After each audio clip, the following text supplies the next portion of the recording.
buenas tardes, hermanos. Dios me los bendiga a todos. En verdad que siempre nos es un privilegio y una motivación de Dios, de parte de Dios, el poder usar estos medios para hacer llegar hasta ustedes el mensaje de la palabra de Dios. Este es el final de una serie que hemos venido predicando acerca de los imitadores. En este contexto hemos hablado de la importancia, ¿verdad?, de entender que nosotros fuimos llamados por Dios, santificados por Dios, para que nosotros acometiésemos este trabajo de ser imitadores. El modelo que se estableció, que Dios mismo estableció por medio de Jesucristo, es el modelo discipular. O sea, Cristo vendría a modelar, ¿verdad?, a ser el modelo de hijo que Dios quiere que sus hijos tengan. Dios vendría a ser, a formar en Cristo, o a transferir en Cristo el modelo de hermano que Él quiere que nosotros podamos desarrollar. Pero también Dios quiere que por medio de ese modelo nosotros podamos adquirir el carácter, ¿verdad?, que los hijos con los cuales Dios se complace, nosotros podamos obtener. Entonces son dos cosas que nosotros tenemos que copiar. Decía ayer que nosotros no podemos tomar el modelo que nosotros queramos tomar. Eso es un error garrafal o crasiano. Tenemos que entender que se nos ha dado un guión. Y el guión no es para que nosotros hagamos o digamos lo que queramos hacer, sino para que digamos y hagamos conforme a lo que está escrito. Que nos cuesta entender, que nos cuesta seguir el guión. Bueno, por difícil que sea, o por largo, o por dificultoso que sea, ese no es el punto. El punto es que tenemos que hacerlo. Y Dios nunca nos pone una tarea en la cual no esté dispuesto Él mismo a soportar. O sea, a apoyarnos para que lo hagamos. De tal manera que ese es el mensaje, el centro del mensaje de estos últimos mensajes acerca de los imitadores. Hay dos cosas que también quería en la introducción hacer énfasis, y es que son fundamentales. Uno es que el fundamento o la piedra angular, la piedra fundacional es Jesucristo. En el concepto de la concepción o la revelación de Dios en cuanto a Cristo, de ahí se edifica la casa.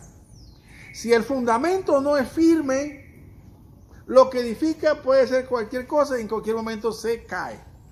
El asunto es que tiene que tener claro la revelación acerca de la persona de Cristo. Entonces, yo no voy a decir el primer, sino el elemento prioritario de mayor peso dentro del proceso discipular es la revelación de Cristo como Dios que es.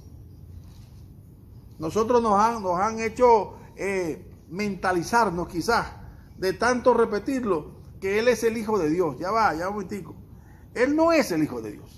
Él es Dios.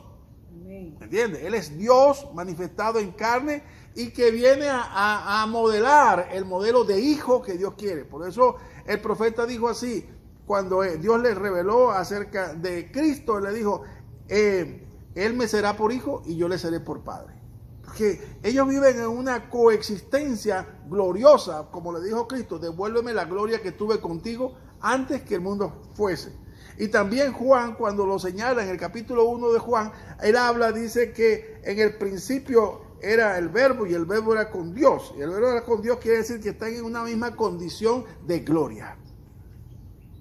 Así que el modelo que Cristo nos viene, que Dios nos viene a mostrar es el modelo de hijo que Dios quiere que nosotros seamos. Por eso es que cuando Pablo lo vio claro, dijo allá en Romanos 8:29, dice que a los que antes conoció, a estos también predestinó para que fuesen hechos conforme a la imagen del Hijo. O sea, no hay otra imagen, no hay otro modelo. Él es el modelo. Que caminemos como a una legua de Él, pero tenemos que seguir sus pisadas. Que en una familia de rectas nosotros estamos aquí en la posición enésima, pero seguimos su modelo. Que aunque el elefante tenga una huella pesada y honda y sea muy grande, pero la hormiga también puede pesar en la misma dirección. O sea, el asunto es que vayamos en la misma dirección que él fue. Por eso Pablo dijo claramente, haya pues en vosotros el mismo sentir. la misma dirección de vida que hubo en Cristo Jesús. Lo segundo es transferir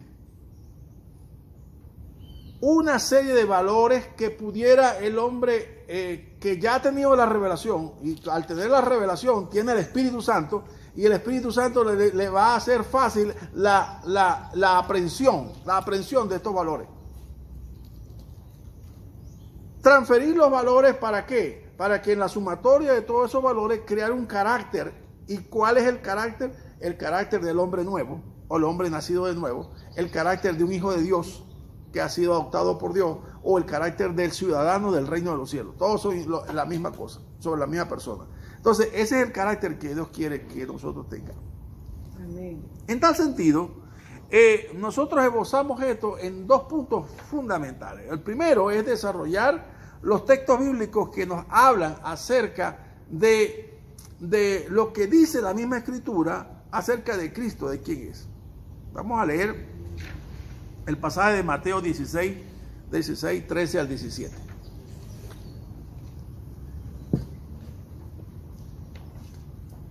Viniendo Jesús a la región de Cesarea de Filipo, preguntó a sus discípulos diciendo: ¿Quién dicen los hombres que es el Hijo del Hombre? Ellos dijeron: uno, Juan el Bautista, otro, Elías, y otro, Jeremías o alguno de los profetas. Y les dijo: ¿y vosotros? ¿Quién decís que soy yo?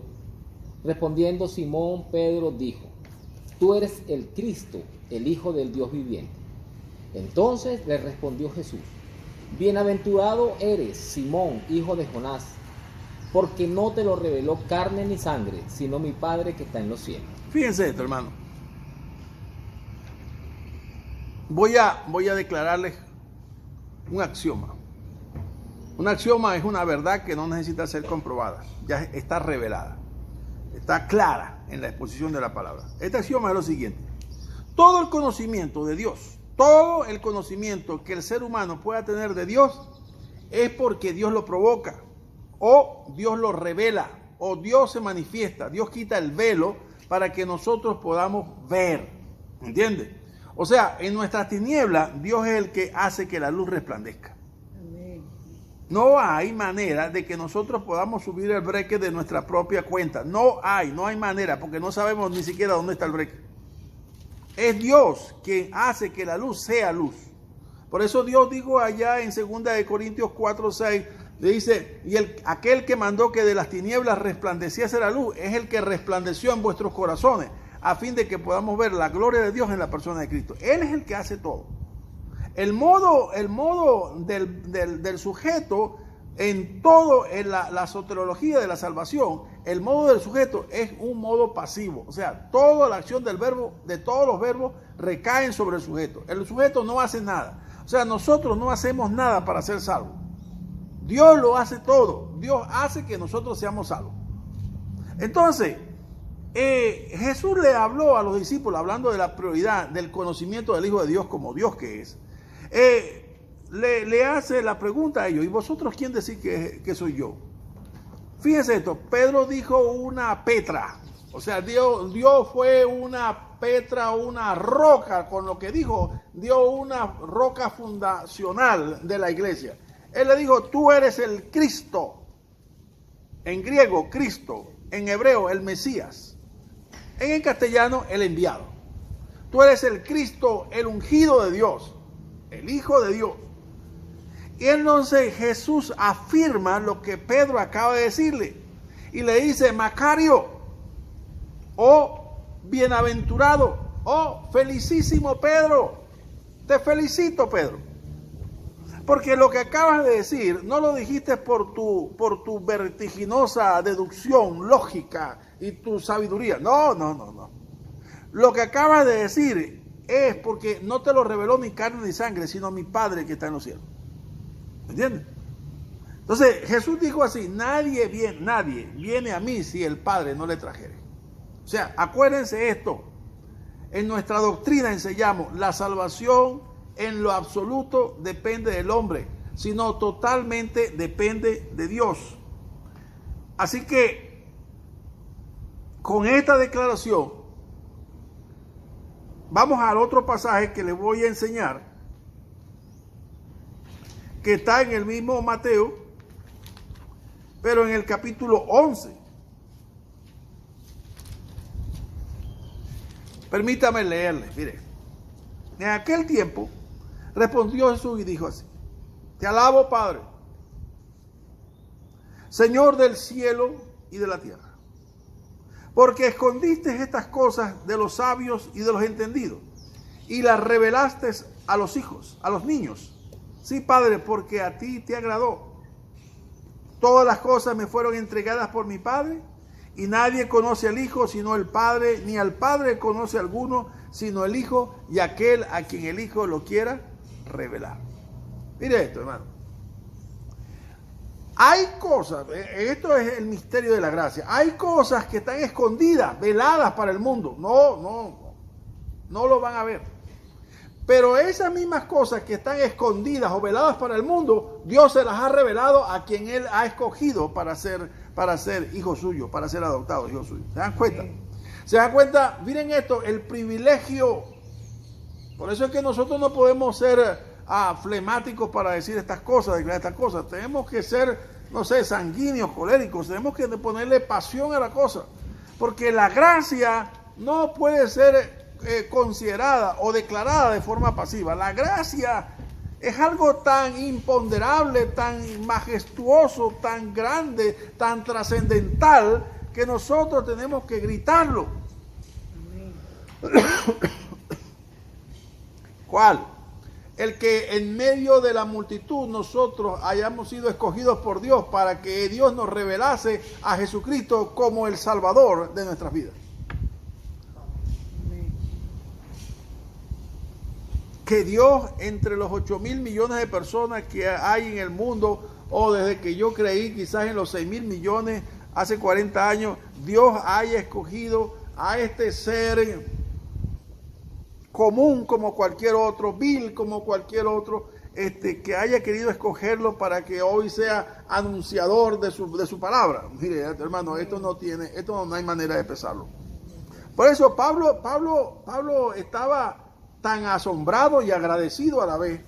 Dice que yo soy el menor de todos, el más pequeño de todos, que no tengo ni siquiera mérito para ser llamado apóstol, pero por la gracia de Dios soy lo que soy. Y él tampoco se cae a falsas modestias, porque dice, pero la gracia de Dios no ha sido en vano en mí. Antes bien, he trabajado más que cualquier otro. Entonces, hermanos míos, este es el segundo punto del cual yo quiero hablarle. El segundo texto que quiero hablarle de este primer punto. O sea, ¿quién es Jesucristo? Fíjense este otro versículo que está en Juan 14, 8 al 11. Dice: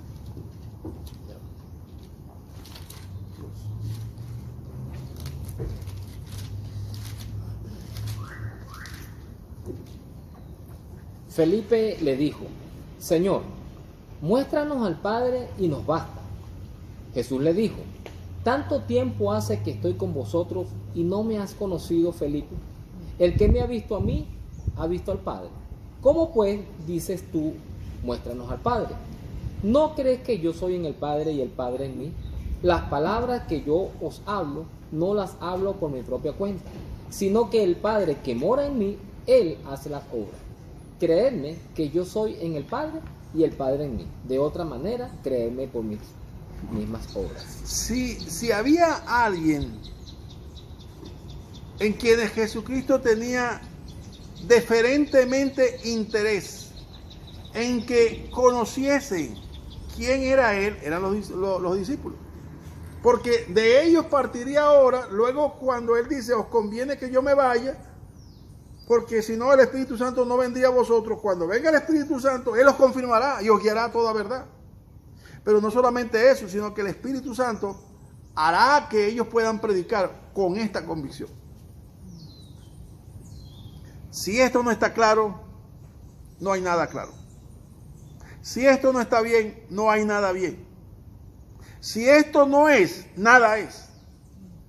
O sea, si Cristo no es reconocido como Dios, lo que haga es banal, no sirve, se cae.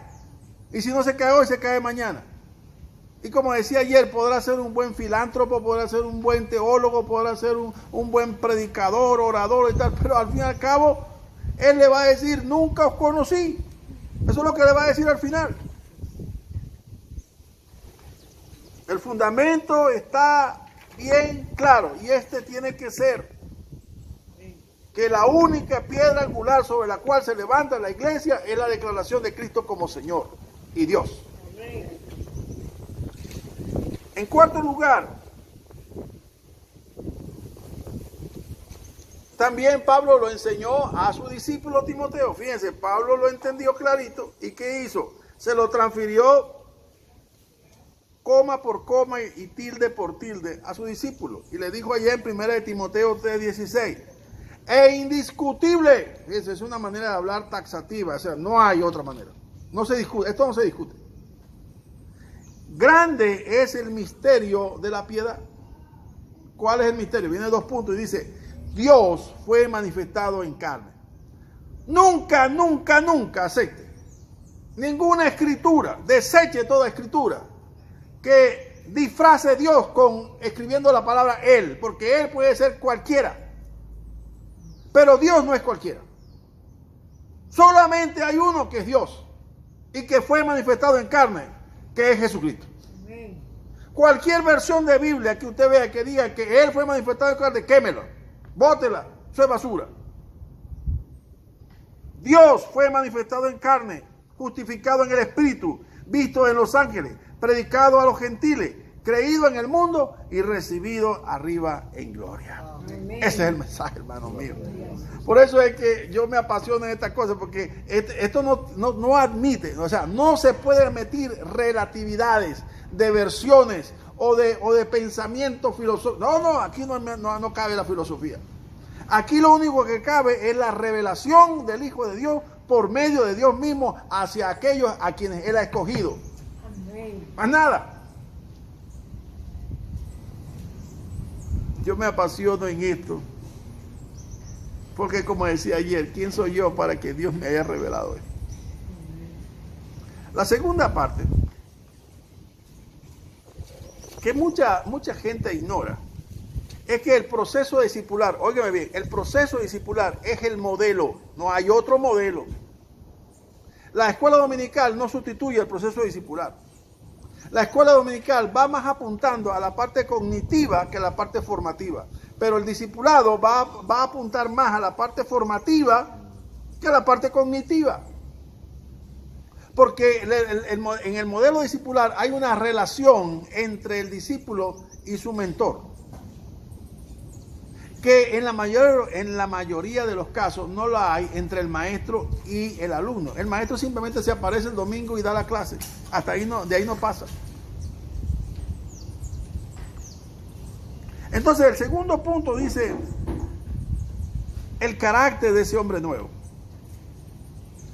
Hay 8 características que quise resumirlo en el mensaje del capítulo 5 de Mateo, que habla acerca de las bienaventuranzas.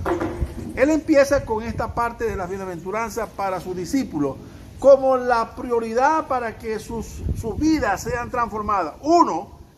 La primera bienaventuranza es que tenemos que depender totalmente de Dios. Ya nuestra vida no depende del dinero, de las tarjetas, del nombre. Pablo lo dijo claramente. Ya yo no tengo que ver que si yo sea circuncidado al 8º día, que sea de la tribu de Benjamín, que haya crecido a los pies de Gamaliel en el conocimiento de la Torá. No, eso no es nada. Que yo tenga influencia entre los sacerdotes y tal. ¿Cuántas cosas para mí eran de valor y ahora las tengo estimadas como basura? Dice, porque hay algo que está por encima de todo eso y es el conocimiento de Cristo Jesús mi Señor, por amor del cual lo he perdido todo y lo tengo como nada, como que no vale nada. Depender de Dios. Segundo, aborrecer nuestra vida pasada. Fíjense esto, hay algo que tiene que ser reflejado en nuestra vida, es que yo aborrezco lo que antes era. No quiero parecerme a nada de lo que yo era antes. ¿Sabe? Hay mucha gente que todavía tiene ataduras a su pasado. La mentira, la vanidad, la lujuria, hay cosas que están en la carne. Por eso Pablo dice allá en el capítulo 8 de Romanos que los que viven conforme a la carne no pueden agradar a Dios. Pero los que viven conforme al Espíritu, estos son verdaderamente hijos de Dios. ¿Por qué? Porque han clavado en la cruz todas aquellas pasiones y aquellas locuras que tenían atada nuestra alma al mundo en el que vivíamos. Porque ahora la revelación es total, se entiende claramente lo que nosotros somos ahora por la gracia de Dios. Tercero, el hombre nacido de nuevo con un carácter nuevo es un hombre obediente, manso, dúctil, suave, barro suave en las manos de su hacedor. Cuarto, buscadores del conocimiento de Dios. No, pues, mire, si alguien tiene que conocer, el creyente es aquel que lo hizo creyente, a Dios, a Jesucristo. Porque esa es la vida eterna, que te conozcan a ti, el único Dios verdadero, y a Jesucristo a quien has enviado. Si en alguien me empeño yo en conocer, dijo Pablo, es a Cristo. Y no quiero conocer a más nadie, sino a Cristo. Y a este crucificado. Porque esa es la obra de la gracia. El que Él haya venido a expiar, a pagar, a liberarnos, o a justificarnos delante de Dios por medio de su sacrificio en la cruz. Quinto, amadores de la misericordia. Sexto, consagrados para hacer su voluntad. La gente anda en las iglesias haciendo cada quien su propio evangelio, como decían ayer. Se convierten en sastres y cada quien quiere hacer un evangelio a la medida de su vida. No, eso no existe. La Escritura dice que solamente hay una medida y es la medida de Cristo. Usted no puede ser un gran basquetbolista porque bajó la cesta y da una clavada y la bajó a 1,5 metros. Tiene un estándar y esa es la medida, la altura necesaria, y el que quiera clavar el balón en la cesta tiene que subir a la altura donde está la cesta. Dios ha puesto un estándar y es el modelo de Cristo. Y el que quiera parecerse a Él tiene que esforzarse en hacer como Él hizo. No hay otra manera. Consagrados para hacer su voluntad. Séptimo, que tiene que ser una persona pacificadora. Octava, proclamadora de la justicia de Dios que es mediante Jesucristo. Yo sé que en este resumen es difícil resumir todo, pero el capítulo 5, 6 y 7 de Mateo tiene que estudiarlo para que diga, esto es lo que Él manda hacer. Él no viene a abrogar la ley, pero le voy a decir una cosa, le dijo Él, si vuestra justicia no fuese mayor que la de los escribas y fariseos, no entraréis en el reino de los cielos. O sea, nosotros tenemos que hacer un esfuerzo por obedecer a aquel que nos llamó y que dio su vida por nosotros, porque el mismo sentir es que haya la misma obediencia que hubo en Él. Le voy a decir esto, no es la obediencia lo que rige la vida de los seres humanos delante de Dios. No. Ahí está Adán y Eva.